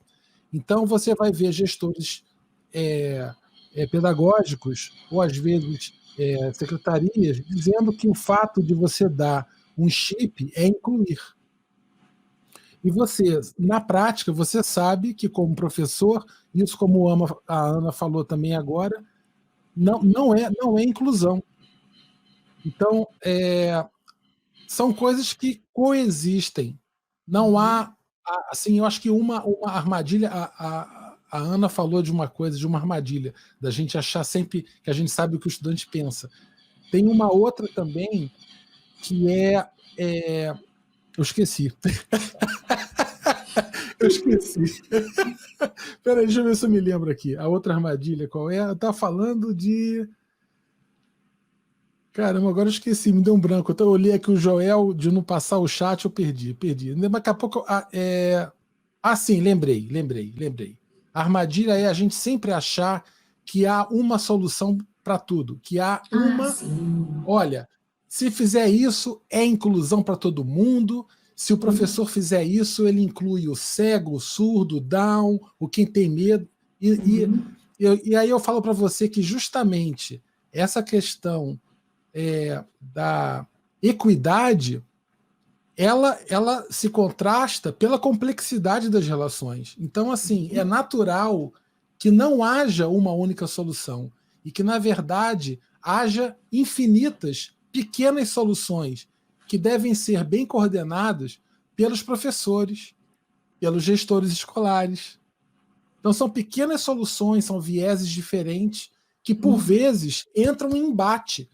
Então, tem a ver com a participação do professor no debate com a escola, no debate com o gestor, na relação democrática do Estado com a escola, da escola com o estudante. Então, tudo isso, esse debate, faz parte disso e tem que estar presente. Porque, veja, olha só, o Eric, o que o Joel, lá de Angola, coloca aqui. A maior parte dos nossos currículos aqui em Angola excluem alunos com alguma necessidade especial. Nesses casos, qual é a estratégia de inclusão? Então você veja, tá certo? Aí se a gente começar a pensar o que é currículo, a gente começa a ver as coisas, né? Quer dizer, não é muito diferente do que acontece no Brasil. Os nossos currículos aqui também não são muito inclusivos, né? Convenhamos. Eu não falo aqui de prescrição, eu não falo de prescrição curricular, eu falo do currículo real, currículo que efetivamente se dá, né? Isso é uma coisa. Aí, Ana, você tem alguma? Joel, eu penso o seguinte: dependendo de como a gente interpretar o currículo, todos eles podem ser exclusivos, podem ser aqueles que excluem, podem ser aqueles que não permitem o acesso dos alunos. Eu acho que o professor é que precisa ser aquele mestre que tenta criar. E, gente, quando eu falo isso, eu não estou querendo colocar a carga toda e a responsabilidade só sobre o professor, não. Faça o melhor possível, dentro das suas condições. Mas sempre pense assim: eu posso estudar um pouco mais, eu posso buscar o melhor possível. Como que eu penso em qualquer currículo? Escolha o assunto que você quiser. Primeiro, você tem que ter uma noção de onde que os alunos estão em relação àquela ideia. Muitas vezes acontece, principalmente nos anos mais avançados, oitavo, nono, ensino médio, em que a defasagem ficou maior entre um aluno que é cego, surdo ou com algum tipo de deficiência e os demais, ou mesmo entre os próprios alunos, porque é comum, aqui em Minas Gerais, a gente encontrar um aluno oitavo, nono ano que tem dificuldade com as operações básicas, infelizmente. Então, quer dizer, as dificuldades estão bem distribuídas. O que eu penso é que a gente pode elaborar situações com graus de dificuldade diferentes, uma proposta interessante. Por isso que o projeto, às vezes, é bacana. Aquele que tiver ainda no começo vai gastar sua energia fazendo os cálculos básicos, mas trabalhando dentro do projeto. Aquele que for fácil isso, avança dos cálculos e vai pensando em coisas posteriores. Então, eu acho que a gente precisa superar a ideia de que todos precisam fazer a mesma coisa ao mesmo tempo na sala de aula. A gente pode ter tarefas diferentes sendo distribuídas. Isso, para mim, eu já vivi isso na educação infantil. Quando eu comecei a trabalhar, a gente tinha uma prateleira no fundo da sala com diversas atividades. A pessoa, à medida que os meninos iam terminando, eles iam escolhendo outras coisas para fazer. É um nível de liberdade diferente. Mas a gente pode fazer isso em outro nível de ensino. Ter um básico, que eu quero garantir com toda a turma, e extras. detalhes extras interessantes na medida do possível, que aí você tem tempo de não, se você não está no quadro o tempo todo falando, escrevendo, dando exemplos, você pode estar nas carteiras dando o tipo de apoio que cada um precisa. Isso também é uma coisa chave, na minha opinião, para qualquer turma. É isso aí. Tem aqui uma colocação da Márcia Leal, que fala assim, olha, a professora Ana Cristina e o professor Carlos, nesse ensino remoto, como as escolas podem refletir seus currículos quanto à inclusão de estudantes com deficiências no processo de ensino-aprendizagem de matemática? É o que a gente estava falando antes, né? A gente estava já meio que nós já visitamos esse ponto daí. Quer dizer, na verdade, sim, já há dificuldades dos professores até para incluir estudantes que enxergam tudo bem, que tem conexão de internet, mas que não aguenta ficar 6 horas sentado vendo, né? Quer dizer, sim, há pouco aqui, Ana, teve uma moça que estava reclamando dos slides, que falou que não estava conseguindo ler. Olha que sim, coisa. Sim. Então, não é só uma questão de... Tem uma série, é muito complexo, né, Ana? Sim. Sabe o que eu diria nesse momento? O mesmo que eu acho que vale a pena em outros, que não sejam remotos, mas agora mais que nunca. Gente, é muito cansativo para a gente que não escolheu estudar ou ministrar, dar aulas, né, para lecionar remotamente, é muito cansativo passar o número de horas que estão sendo demandado da gente. Eu acho que as atividades têm que ser mais práticas, que o tempo de conversa tem que ser sobre alguma coisa que eu trabalhei antes, mas imagine algo do tipo, me ocorreu aqui agora, geometria, que a gente pudesse falar, ó, gente, junta aí em casa as embalagens, pede a mãe as embalagens que você tiver e eu quero ver quem vai escolher a embalagem mais diferente. Cuidado com o perfume da mãe, mas a embalagem de perfume costuma ser boa. Então, e mais, aí nós vamos começar a classificar essas embalagens, eu quero saber que nome que essa superfície de sólido pode receber. E agora nós vamos começar a falar de vértices, arestas e tal. Mas aí mostra aí, Carlos, qual que é a embalagem que você escolheu pra gente hoje? Pode aí, Zezinho. E tá bacana, gente. Agora eu trouxe uma que eu quero ver. Eu acho que a gente tem que dizer, eu gosto disso até para a sala de aula normal, é o meu jeito na medida do possível. Agora mais que nunca. Se a gente está lá com o 8º, 9º ano, vamos começar a trigonometria, alguma coisa, proponha. Então, entre uma aula e outra, vamos construir um teodolito. Agora chega da janela. Escolhe uma janela que dá para ver um poste, um prédio mais alto. Vamos escolher a hora do dia, nós vamos medir a distância sem sair de casa. Agora eu quero ver e tal. Vamos tentar transformar. Eu sei, tem que cumprir, tem que ter... aqui em Minas Gerais o Estado está mandando umas apostilas que têm que ser cumpridas durante a semana, tem uma série de coisas difíceis. Aquele que puder, que tiver alguma flexibilidade, crie um motivo para o aluno querer te encontrar na próxima aula. E que ele conta para a gente como é que ele fez. E isso eu acho que tem que ter muita ação. Porque a gente está preso, espero que precisa, está confinado, está restrito em termos de mobilidade e tudo. Vamos explorar o espaço dessa casa. Ô, gente, se a gente for trocar o piso do apartamento, vamos pesquisar na internet pisos diferentes, de formatos inusitados, área, perímetro e tal. Eu acho que a gente podia... Essa é uma sugestão que eu passaria assim, que eu daria. Vamos tentar propor coisas que no dia da aula, entre aspas, a gente vai discutir o que você fez entre uma e outra, e como é que fez e tudo. E claro, vai ter que ter a parte escrita e tudo, mas aí a gente vai adequando. Fica a ideia. Maravilha.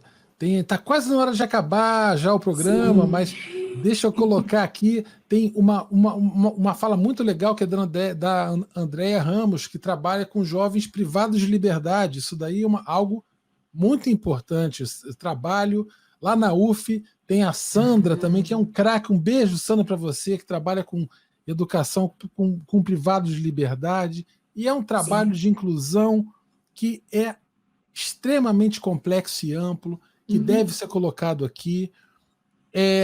A professora Ana, a exclusão dos jovens privados de liberdade, de dar visibilidade nos seus saberes matemáticos, ainda é tão excludente, uma observação dela.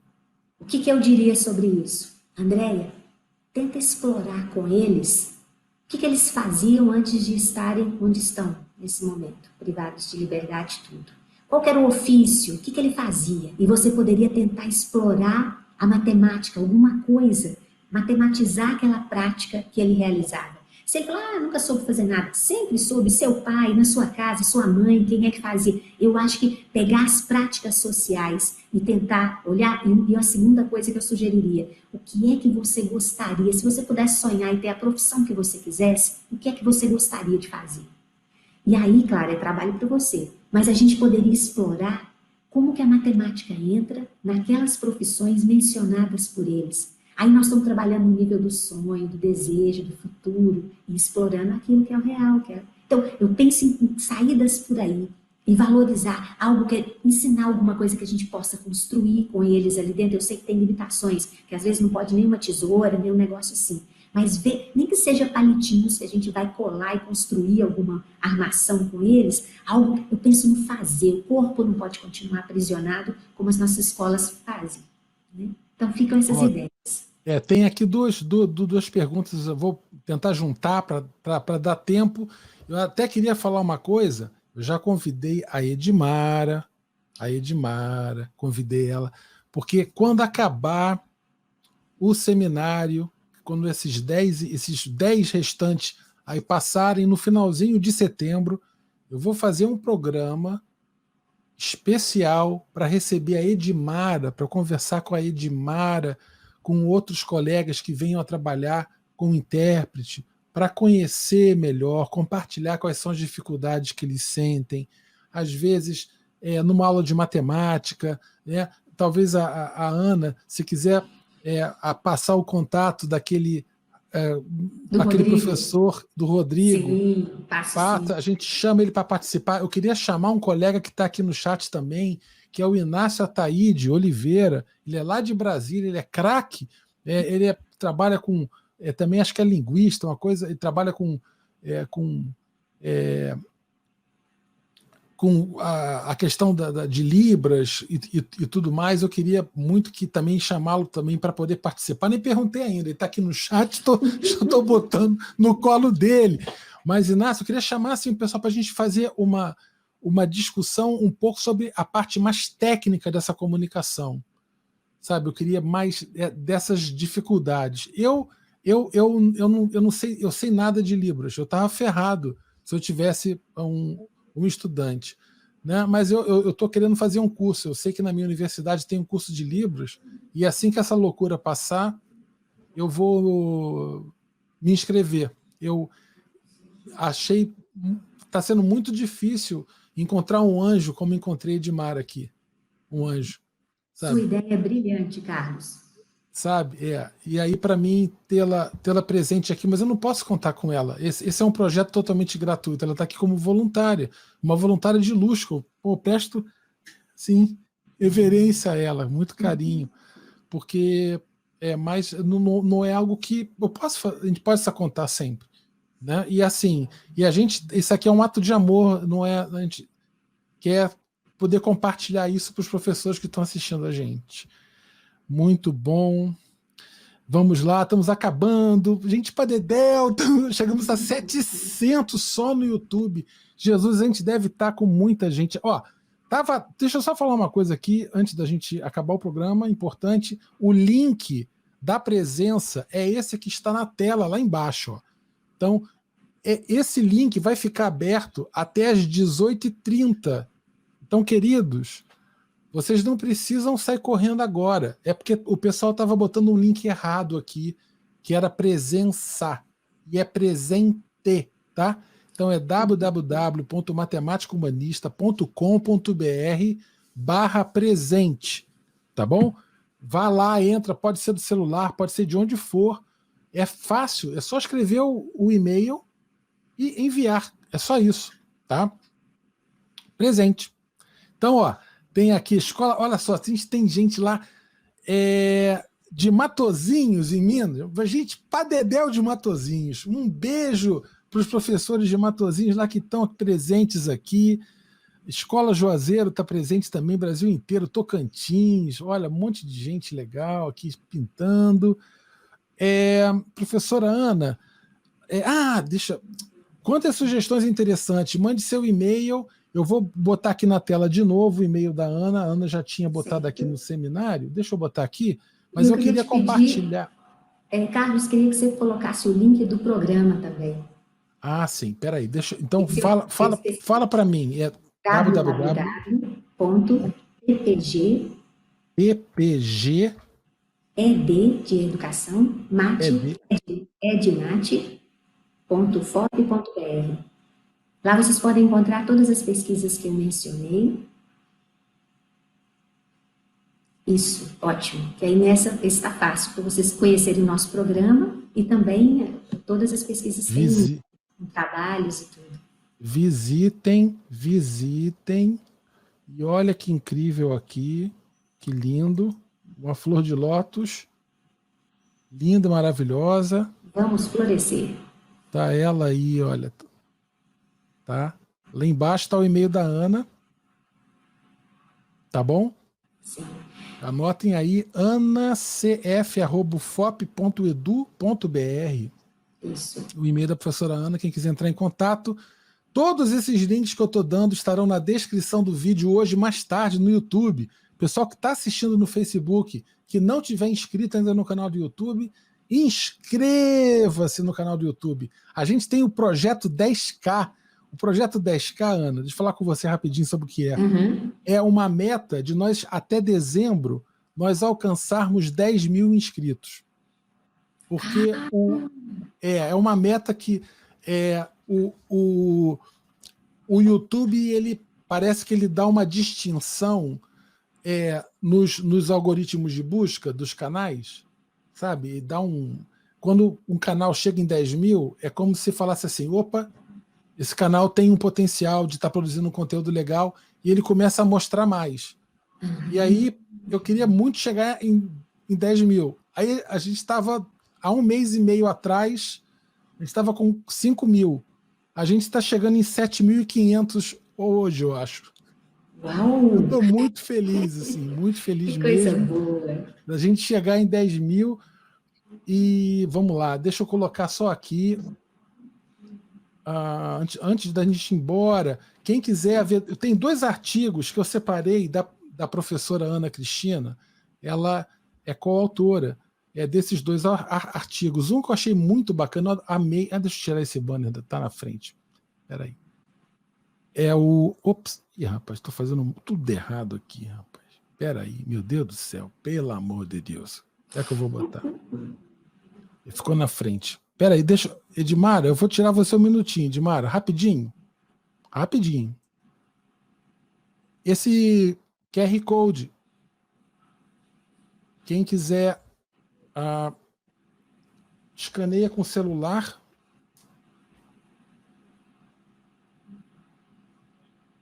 E aí chega nesse artigo que está aí. Então, desculpe, Edmara, só para poder o pessoal ler o nome rapidinho, perdão. O pessoal pega o celular, escaneia esse QR Code, vai chegar nesse artigo da professora Ana Cristina, Educação Matemática Inclusiva e Saberes Docentes em curso de extensão. O caso de Júlia, muito bacana, uma graça de artigo, adorei. E tem um outro também que eu separei aqui, que é, novamente, rapidinho, Edmara, vou tirar rapidinho, só para o pessoal ler o texto. Saberes Docentes para a Inclusão de Alunos com Deficiência Visual nas Aulas de Matemática, Análise do Potencial de um Curso de Extensão. Também uma graça de artigo, muito bacana. Pronto. Então, o pessoal que quiser, escaneia. Esse QR Code vai direto para o artigo. Dá uma lida lá, são trabalhos da professora Ana Cristina, mais diretamente relacionados com a parte de surdos e de deficientes visuais. E é isso. Maravilha. Então, queridos, estamos chegando no fim. Não quero acabar. Mas está chegando na hora, né, do programa terminar. Estamos fechando 2 horas. Ana e Edmara, queridas, eu queria, todo amor do mundo, agradecer a vocês aí pela presença. Aprendi horrores, tanto com a Ana como com a Edmara. Muito obrigado pela generosidade de estar presente aqui, compartilhando esse espaço. Eu espero que, agradeço a todos os presentes, professores aqui que assistiram.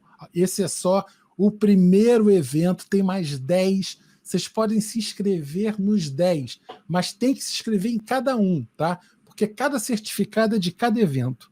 Então não tem essa de se inscrever uma vez e estar em todos, não. Se quiser assistir os 11 com certificado, tem que se inscrever 11 vezes. Tá bom? Então, Ana, deixa as palavras finais aí, suas. Sim, eu queria dizer o seguinte: quem está na licenciatura, quem está estudando para ser professor, e ficou preocupado, falou, não tem disciplina nenhuma que cuida disso, crie você suas oportunidades. Vá para a escola com um olhar diferente, se aproxima dos professores, conversa mais, entra nos projetos que puder, sensibilize seus professores na universidade para desenvolverem projetos. Se você é meu colega da escola básica, da educação básica ou do ensino superior, vamos fazer uma rede de apoio. Vamos começar a nos apoiar mutuamente, trocar experiências e tentar avançar coletivamente. Então, eu agradeço a cada um de vocês que esteve aqui hoje. Para mim é um prazer e uma honra ter compartilhado esse momento com vocês. Eu quero falar para o Carlos e para a Edmara que vocês são demais. Agradeço a generosidade de cada um de vocês e aproveitem esse evento, que tem muita coisa boa que vem por aí. Um beijo para cada um e sejamos luz. Nenhuma escuridão resiste a isso. Sejamos luz. Tudo de bom, pessoal. E vamos brilhar muito forte, porque temos muita luz, né? Vamos brilhar muito forte, porque temos muita luz e porque a escuridão que está aí é escura beça. Então a gente vai brilhar de cegar essa turma toda. Vão brilhar.